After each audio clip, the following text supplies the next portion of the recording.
Bien. Así que buenas tardes para quienes no están presentes. Y para quienes están y después revisan el video.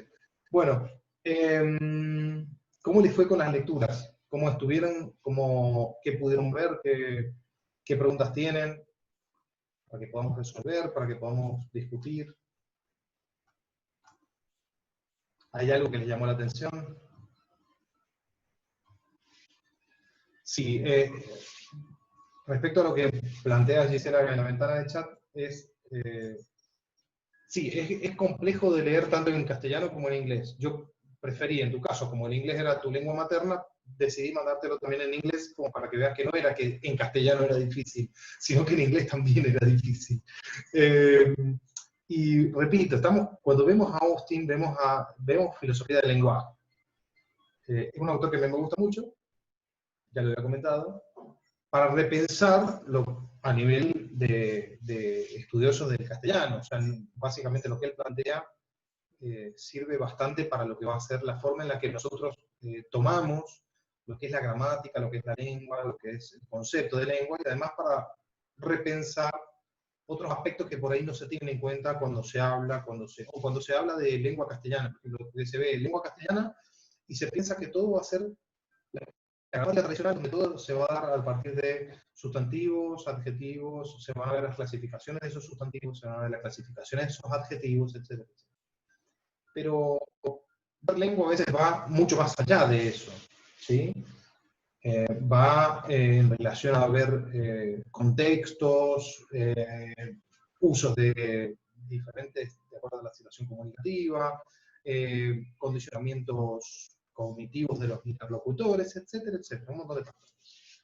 Entonces, haciendo un resumen muy acotado y muy escueto, básicamente hay que recordar que Austin divide en dos categorías, esto lo voy a repetir, porque no queda otra más que eso para poder afianzarlo, aunque hay gente que diga que la repetición es buena, creo que se equivocan bastante, si no sería imposible aprender otra lengua. Entonces, Austin divide en enunciados constatativos y los realizativos, ¿sí? En inglés, obviamente, el traductor dijo que estos estaban con el nombre de performatives, ¿sí? Que también era un neologismo, que también se lo había inventado Austin, no existían, y constatativos tampoco. La diferencia es que constatativo está tomado del francés. Bueno, listo. ¿Cuáles eran los enunciados constatativos? Eran aquellos que describían acciones, y también podría decirse que en muchos de los casos afirman o niegan cosas. O sea, o describen acciones, son una mera descripción de una acción, o están dando a entender un estado de mundo que puede ser verificable, ¿sí? Dándole la categoría de verdadero o falso. Por otro lado, están los realizativos. ¿Qué pasa con esos realizativos? No describen acciones, sino que son acciones, y ya sea en parte o en su totalidad, y que es una acción consistente en que hay algo que debe decirse, o sea, y no está realizada hasta que no se ha dicho eso que justamente se está diciendo en ese mismo momento donde se presenta la situación comunicativa. Entonces está en un presente de la primera persona, de modo indicativo, en la voz activa, y son algunos verbos donde se presenta de la manera más clara posible la relación que existe entre el decir y el hacer, ¿no? O sea, no son descripción de acciones, no es que yo, por ejemplo, recién, supongamos, hice de comer, yo puedo decir eso. ¿Hace falta que lo diga para que lo haya, para hacerlo? No. Si yo digo, yo hago de comer, supongamos que estoy en ese momento, yo digo, estoy haciendo de comer o yo hago de comer. En ese caso, ¿hace falta que yo lo manifieste verbalmente o no hace falta para que yo realice la acción? No hace falta. Pero, me faltó decir, por ende, en ese caso, estaríamos ante la presencia de enunciados constatativos, que incluso se puede verificar si es verdad o mentira lo que yo dije.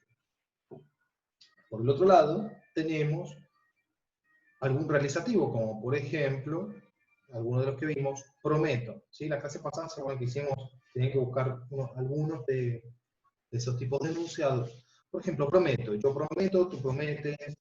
Yo prometo O te prometo tal cosa. Supongamos que yo le estoy hablando a alguien en una situación determinada y le manifiesto ese enunciado. Te prometo que voy a hacer de comer. Supongamos que después no hice de comer. Esa persona me va a reclamar y me va a decir, pero vos me hiciste una promesa. No me va a decir que yo le dije una promesa. O sea, una persona se refiere a eso, me va a decir que yo lo hice. ¿Qué hice? Una promesa.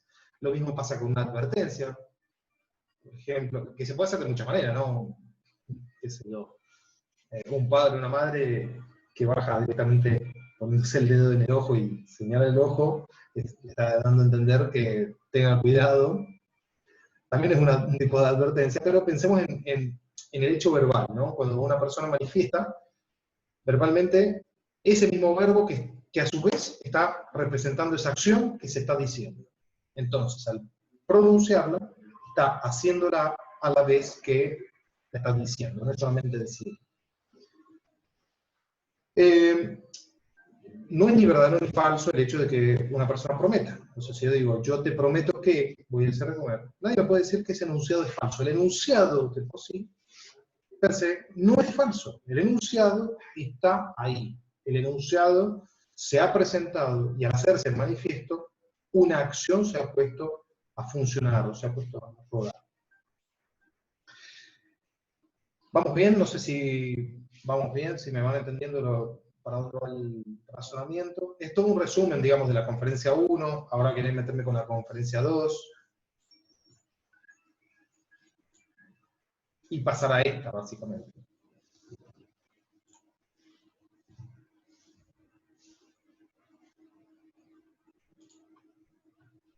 Bueno, cualquier cosa, igual leo. Bien, entonces. ¿Qué sucede? O sea, en la conferencia 2, que es la que tenía que leer para hoy, y esa dije que sí, tenía algunas cosas que eran mucho más complejas. Austin, si quieren vamos a abrir el libro, o no, voy a poner una pizarra después, porque va a ser más práctico, si no voy a llenar de texto y no les va a servir de mucho. Resulta que en la conferencia 2, él se va a centrar más que nada en los infortunios. ¿Sí? Él le va a llamar algo así como la doctrina de los infortunios.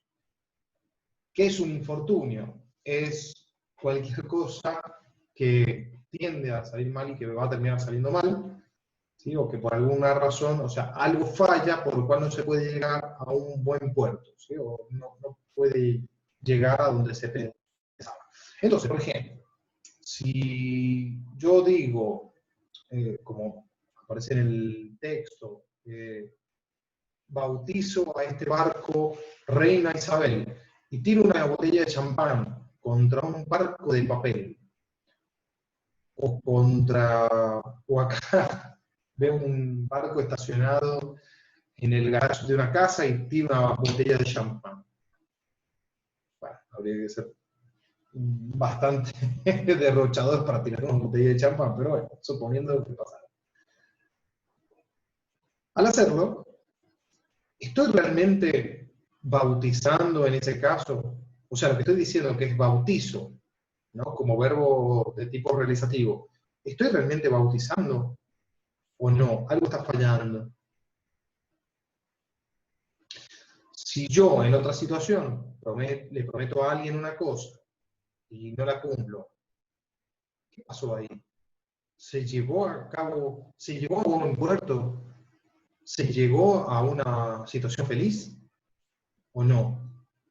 Ahora bien, en los dos casos son diferentes. O sea, Austin va a plantear, básicamente, son 6 reglas, pero que van a estar agrupadas en alfa, no, perdón, en A, B y gamma. La tercera, que tiene un símbolo bastante raro, no es una G ni es una C, sino que es una gamma. ¿Sí? Que es la tercera letra del alfabeto griego. O sea, Austin lo hace a propósito, porque él nos quiere separar las reglas A y B que deben cumplirse para que todo llegue a buen puerto, de las reglas gamma. A mí no me interesa que se las sepan una por una, a mí me interesa que solamente las puedan resumir y sintetizar. básicamente, ¿qué se diferencian las reglas A, B y gamma?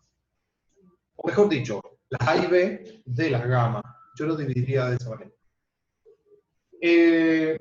Las reglas A y B tienen que ver con los participantes, tienen que ver con el contexto determinado, tienen que ver con los pasos a seguir y el orden de esos pasos. En cambio, las reglas gamma tienen que ver con la postura personal de la persona hacia eso que está diciendo y la situación sentimental de la persona en ese momento, con la voluntad de querer cumplir eso que está diciendo, sí o no. Eso vendría a ser básicamente la división entre unas y otras. ¿Qué pasa con las reglas si se rompe alguna de las reglas A o B? O sea, por ejemplo, cuando yo comenté ese hecho donde una persona tiraba una botella de champán frente a un barco, que estaba frente a un pequeño bote que estaba en el garaje de una casa, no se llegaba a buen puerto, o sea, no se llegaba a decir que lo había bautizado. ¿Por qué? ¿Qué falló? A ver, empecemos. ¿Era la situación? No era el contexto determinado. ¿La persona que debía bautizarlo era la elegida? No. ¿El procedimiento, los pasos se hicieron protocolarmente como correspondían? No. Entonces falla todo eso. Por ende, si fallaban las reglas A o B, lo que sucede es que no se llegó a buen puerto, o sea, directamente ni siquiera se cumplió, ni siquiera se puede decir que se cumplió eso que se estaba diciendo. O sea, esa persona que dijo, bautizó el barco, etcétera, etcétera, no estaba bautizando. Entonces no se realizó. En cambio, si yo le prometo a alguien algo y no lo voy a cumplir, supongamos que yo estoy pensando que no lo voy a cumplir. Acuérdense de la frase esa que salió del Hipólito que decía Jefren anomotos, no, Jefren anomomoj, no, Jeglose, homomoj, Jefren anomotos. Cuando dice esa frase en Hipólito, que es mi lengua lo dijo, pero no mi inteligencia, mi mente, y yo no lo pensé como diciéndolo, que él no lo pensó a eso que estaba diciendo, en ese caso la persona no estaba de acuerdo. A ver, acá, a ver si leo en el chat que dice que A es como el acuerdo y B como el procedimiento de ese acuerdo. Claro, exactamente. A viene a ser cómo se establecen los elementos, digamos, en esa situación contractual, ¿no? Las personas que deben estar en la situación determinada. Mientras que en el B está relacionado con el procedimiento, es decir, con los pasos, ya sea la cantidad de pasos o el orden de esos pasos que debe seguirse. Porque yo no puedo, por ejemplo, prometer algo que ya fue cumplido. O apostar sobre algo que los dos ya saben, los dos participantes ya saben, o que uno de los participantes diga acepto antes que la otra persona le proponga la apuesta. ¿Sí? O sea, tiene que haber una serie de pasos. Entonces, si fallan las reglas A o B, no se llegó a buen puerto, ni siquiera se puede decir que se realizó una acción. O por lo menos una acción, la acción que está manifestando el verbo, ¿no? La de legar, por ejemplo, la de bautizar, la de advertir, la de prohibir, la de negar, etc. Pero, del otro lado, si una persona promete sabiendo que no lo va a cumplir, es un acto insincero, y ese acto se llevó a cabo, sí. La promesa se hizo, el juramento se hizo, pero la persona no estaba, la apuesta se hizo, pero la persona que lo dijo y a la vez que lo hizo, no estaba siendo sincera con ella misma para poder dar a entender que en realidad iba a cumplirlo, o sea, no era sincera, era una propuesta insincera. Entonces se realiza el acto, pero es insincero. ¿Cuál es la diferencia entre las A y las B? Es visible, o sea, es algo que falla que está a la vista.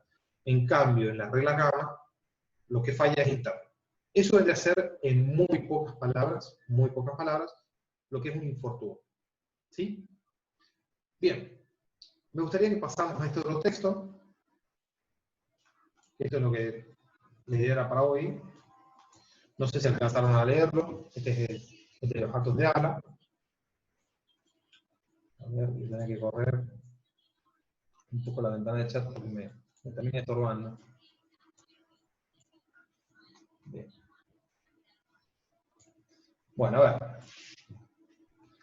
Acá, en la de acto de habla. ¿Cómo les fue? ¿Pudieron leerla o no?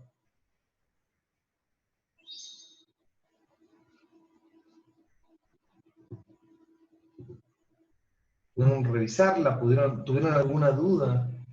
Pero en esa hora, les resultó más difícil. Acá era un resumen, digamos, de la conferencia 6, básicamente de Austin, sumado a algunas cuestiones de John Searle, que directamente lo que quise hacer era necesitar solamente algunas cosas muy puntuales y por esa razón no les di el texto. Bueno, entonces, a ver, partamos de esto, o sea, ¿por qué se considera acto de habla? O sea, ¿por qué Austin comienza a hablar o comienza a pensarse a partir de esta noción del acto de habla? ¿Por qué acto de habla? ¿Qué piensan ustedes?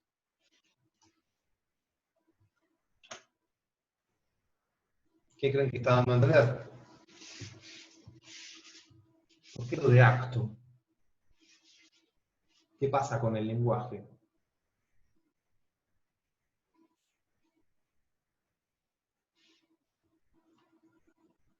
Desde que hemos visto a Austin.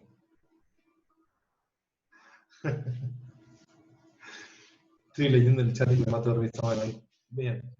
Desde que estamos viendo a Austin. Hay una tesis la tesis de doctorado de él, la tesis de doctorado de él, se centra justamente en la relación de palabras y acciones. ¿Sí? De hecho, creo que es muy bonito eso. Y acciones. Acciones de él se centran sobre eso. Entonces, las palabras y las acciones. ¿Sí? Y eso va a llevar justamente a estas conferencias donde ya en Harvard él plantea toda la teoría y él demuestra cómo en realidad lo que es el acto de habla está compuesto de otra serie de actos. O sea, ¿por qué acto de habla? Porque al hablar se está haciendo. ¿Sí? O sea, esa relación la tienen que tener en cuenta. O sea, cuando se habla se está haciendo algo, más que solamente hablando. Entonces, está el habla, ¿por qué? Porque justamente habla tiene que ver con la situación de uso particular, ¿no? En donde el hablante está usando la lengua, entonces tenemos que pensar en eso, en el uso de la lengua, o sea, ¿cómo usa un hablante la lengua? O sea, ustedes, ¿cómo creen que usan la lengua? ¿En qué momento, en qué situación? Y no sé, ¿qué otra cosa podemos opinar al respecto? Creo que se van a dar cuenta, ya lo hemos manifestado otras veces, que todo depende de la situación en la que uno se encuentre y la va a usar de una u otra manera. O sea, en una situación determinada, la lengua va a funcionar y va a servir con cierta cantidad de herramientas, y esas herramientas en otro lugar, y de términos, etcétera, y en otra, no va a poder ser usada de la misma manera. Entonces eso tiene que ver con el habla. Y es un acto porque justamente hay una acción. O sea, hay un hablante o una hablante que en una situación determinada, debido a una necesidad comunicativa, porque no podemos perdernos de vista eso, que hay una necesidad comunicativa por parte de los hablantes, trata de decir algo a un eotre y debe hacerlo. ¿Por qué? Porque es su necesidad. Entonces va a buscar la manera en la que se va a tratar de usar la forma más efectiva posible, de acuerdo a las herramientas que tenga. Obviamente eso también es otra. Y bueno, ¿qué dice acá Austin? Mejor dicho, esto es un resumen, así que es mucho más corto. Se entiende por acto de habla la unidad básica de la comunicación lingüística propia del ámbito de la pragmática, con la que se realiza una acción, una orden, petición, aserción, promesa. ¿Sí? Acá solamente lo lleva a la idea de, fíjense la acción en la que se piensa, o sea, sí o sí lo realizativo generalmente. pero va mucho más allá de solamente los realizativos, ¿sí? ¿Por qué? Porque a veces uno, sin usar el realizativo, sin usar ese verbo como prometo, está haciendo una acción. Por ejemplo, yo les podría decir, a ver, ¿podrían buscar ustedes el libro de John Searle, por favor? ¿Y qué es eso? Ese enunciado, o sea, si usted lo analiza y lo ven con atención. Lo voy a escribir, pero para que lo vean.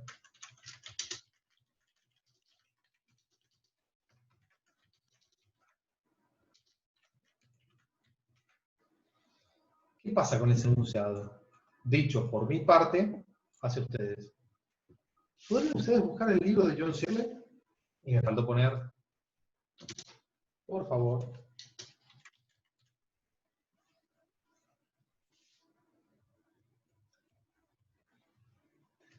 Claro, puede ser una petición. A ver, puede ser, he dicho, no he dicho que sea. Pero va bien, sí, exactamente, tiene forma por lo menos de petición. ¿Qué pasa si creo que en inglés, a ver, yo soy malísimo con el inglés, pero ustedes me pueden ayudar.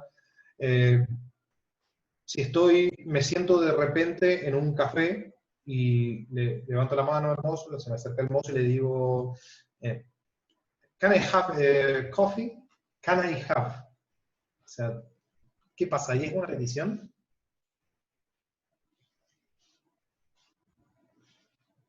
¿O no? ¿Qué me va a decir el mozo? No.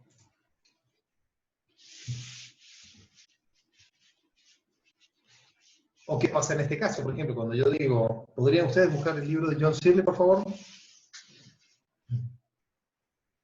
¿Es realmente una petición? Ahí está justamente en qué nos ayuda la pragmática, para poder entender estos actos comunicativos y por qué los hablantes se manifiestan de una u otra manera y responden de una u otra manera.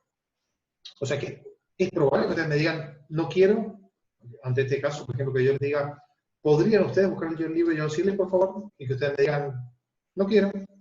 Puedo, pero no quiero. ¿Por qué no pueden negarse ante esa petición? ¿Qué ha pasado?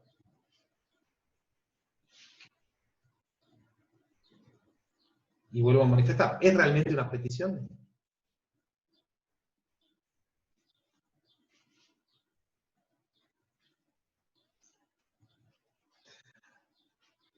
Si nosotros nos ponemos a pensar en la relación que existe entre los interlocutores cuando hay una petición, ¿qué pasa? Supongamos que yo tengo, a ver, lo vamos a hacer con otro color, supongamos que yo tengo al hablante, está bien,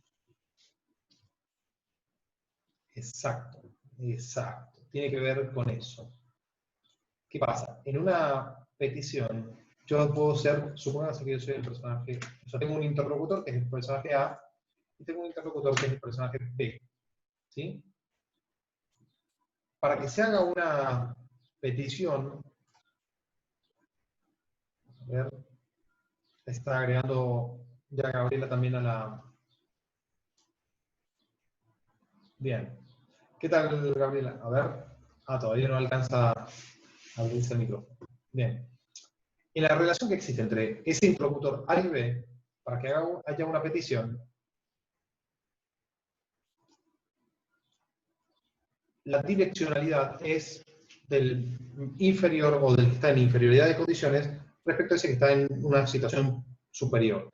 Entonces, si el interlocutor A es el que emite este enunciado y dice, ¿podrían ustedes buscar el libro de John Searle, por favor? Si ese interlocutor A está en una situación de inferioridad, está haciendo una petición a B, porque él no tiene la posibilidad, entonces está pidiendo. Pero, ¿qué pasa si, vamos a cambiar, qué pasa si entre A y B la direccionalidad es diferente? Y acá viene lo que justamente decía Gisela, que tiene que ver con lo que estamos planteando.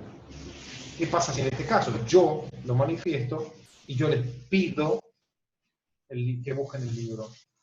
Ahí lo que va a pasar es que en realidad no es ninguna petición, es una orden. Lo que pasa es que está camuflada. Es una orden camuflada. Es una orden que pasa hasta como más suave, es una orden que no se siente como orden. Es casi como un golpe que suena, que se siente como una caricia, ¿sí? Si queremos buscarle la metáfora. En este caso, el hablante, que sabe el poder discursivo que tiene, el control discursivo, etcétera, etcétera, lo que hace es camuflar eso que está diciendo y lo coloca de otra manera. ¿Por qué? Porque así probablemente tiene un montón de ventajas, ¿o no? Yo como docente, o ustedes como, qué sé yo, también como, puede ser como docentes, como interlocutores. Ahí está entrando Camila también. Bien. Bueno, es que me había salido el cartel. Ya cuando se corte, igual después volveremos a entrar. Pero ¿qué pasa si yo, qué ventajas tiene que yo camufle, utilice, digamos, el lenguaje de esta manera?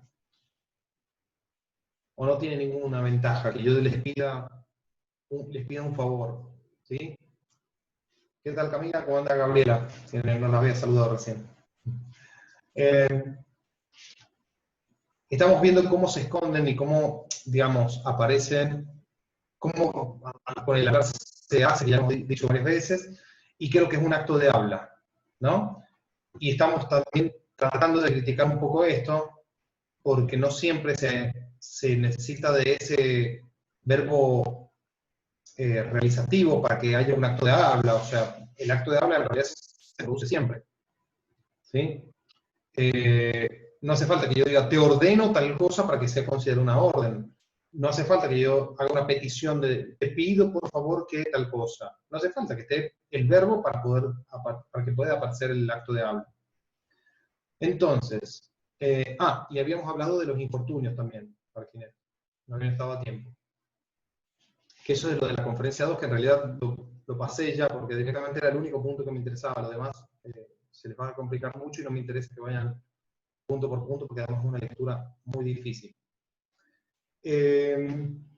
Entonces, estaba diciendo que si un hablante, por ejemplo, manifiesta, voy a volverlo a poner como recién, manifiesta este enunciado, ¿no?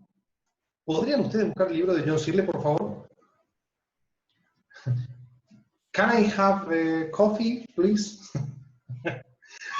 ¿Qué pasa en ese caso? O sea, parece una petición, ¿sí? Tiene la forma de una petición y cualquiera podría estar diciendo que está pidiendo algo. Pero ahora bien, en este caso, ¿podrían ustedes buscar el libro de John Searle dicho por una persona, por un interlocutor X, en la que hay una relación de inferioridad respecto al interlocutor B? Es una petición. O sea, sin lugar a dudas, podemos decir que está pidiéndole A, le está pidiendo a B algo. ¿Sí? Ahí. A le está pidiendo a B algo. Ahora bien, si esto cambia de direccionalidad, y en el caso de A soy yo, por ejemplo, en este lugar como persona, ¿qué pasa con el enunciado? ¿Qué pasa con este enunciado? ¿Puede ser entendido como una petición? O sea, que yo diga, ¿podrían ustedes buscar el libro de John Searle, por favor? Y en ese caso nos cambia todo, porque en realidad deja de ser una petición y pasa a ser en realidad una orden. Es una orden camuflada, como dije recién. Lo que pasa es que no tiene la misma carga ni la fuerza ni de la orden. Entonces, yo pregunto, ¿qué ventajas tiene para un hablante poder elaborar un enunciado de esta manera a decir directamente, busquen ya el libro de John Searle? No digo ni siquiera por favor, digo, busquen ya el libro de John Searle. Ya.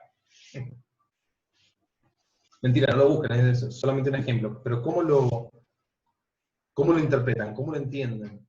¿Qué ventajas tiene este enunciado respecto a ese otro?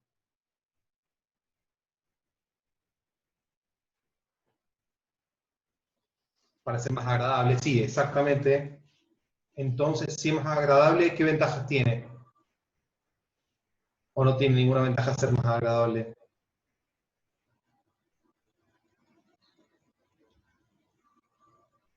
Si uno está en la situación de ser jefe, ¿no? Supongamos, de lo que sea, o capitán de un equipo, del que venga, ser agradable ante el otro le genera un montón de beneficios, porque en cierto sentido lo coloca como una persona estimable, ¿sí? Le puede generar, ese carisma le ayuda a generar más empatía ante los subalternos. Entonces, un jefe que se expresa de esta manera le sirve un montonazo. O sea, es más probable que los subalternos, en los dos casos tal vez le van a cumplir con la misma intensidad, pero en uno de los casos van a quedarse más tranquilos y no van a estar pensando que en realidad le han dado una orden. En cambio, en el otro caso sí. En otro caso les va a chocar, tarde o temprano les va a molestar o va a generar sentimientos negativos. Y fíjense que en ningún caso acá, entonces, se puede decir que acá en esta pregunta no es una petición, sino que es una orden. Entonces hay que tener otra cosa en cuenta, que quien hizo este diccionario de términos clave, en este caso la entrada, eso es de la Real Academia, ¿sí? El Instituto Cervantes de la Real Academia. No se dio cuenta que no hace falta que esté el verbo, y encima puede aparecer una cosa y en realidad es otra, ¿no? Bien, voy a borrar los dibujos. ¿Vamos bien? ¿Se entiende? ¿Alguna pregunta, algo que quieran comentar?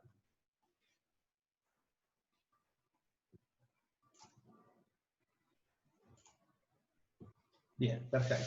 Bueno, acá está lo que yo les había comentado, que Austin tuvo un discípulo que era John Searle. Bueno, a ver, ¿qué más? Esto sí es muy importante. Esto es lo que tenían que tener en cuenta a la hora de leer. Voy a ponerlo con un color verde. Y acá ya nada más, en un ratito vamos a correr y nos volveremos a unir. Según Austin, al producir un acto de habla se activan simultáneamente 3 dimensiones. Esto es lo que tenían que tener en cuenta. ¿Sí? Si es la que le captura, como quieran. Igual estoy aviso para quienes no habían estado a tiempo, que estoy grabando la clase, sí, para después subirla para quienes no estuvieron, porque me pidieron que la grabara y por ahí si la necesitan y les sirve, bienvenido sea. Entonces, todo acto de habla tiene 3 dimensiones, eso lo tienen que tener en cuenta. ¿Sí? 3 dimensiones. ¿Cuáles son esas 3 dimensiones? Y acá marquen, subrayen, anoten en el cuaderno, sea como sea. El acto fónico, el acto fático y el acto rético. Perdón, ahí antes de eso, porque estoy leyendo y me estoy adelantando. Esto va después. Este se subdivide. Los actos simultáneos son el acto ilocutivo, el acto locutivo y el acto perlocutivo. Entonces, el primero, el acto locutivo, luego el acto ilocutivo, y hay otro que está más abajo, que es el perlocutivo. Si bajo se va a mover el recuadro, así que tendré que hacerlo de nuevo. Ahí. Yo no quería porque tenía la ventana de chat en el costado y ahora la tengo que modificar. Del igual. Ahí está, ahora sí. Bien. Tenemos. El acto de habla tiene 3 dimensiones. Esas 3 dimensiones son el acto locutivo, el acto ilocutivo de intención y el acto perlocutivo. ¿Sí?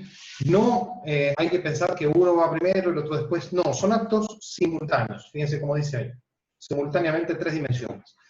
Estos actos, fíjense que tienen el nombre de acto, se desprenden de ese acto de habla. O sea, el acto de habla está compuesto de esos 3 actos simultáneos a la vez, que son las 3 dimensiones.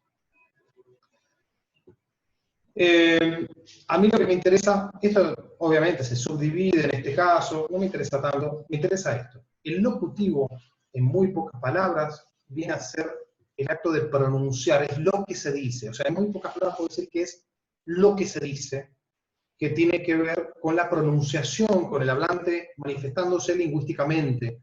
Entonces, la entonación, las secuencias gramaticales, o sea, los sintagmas determinados, los fonemas determinados, los morfemas determinados, todo lo que está ahí presentado en ese acto de locución que, como la palabra lo dice, tiene que ver con lo que se dice. Luego, el acto ilocutivo, que acá este es el que, para mí, este y el otro son los que más me interesan desde esta perspectiva. Porque los otros ya los hemos trabajado, o sea, los otros tarde o temprano los trabajamos cuando vemos sintaxis, cuando vemos morfología, etcétera, etcétera. Que tiene que ver con la intención. ¿Bien? Bueno, cortamos acá y volvemos a entrar en un rato. Y el perlocutivo que tiene que ver con el efecto, para que quede cerrado ya.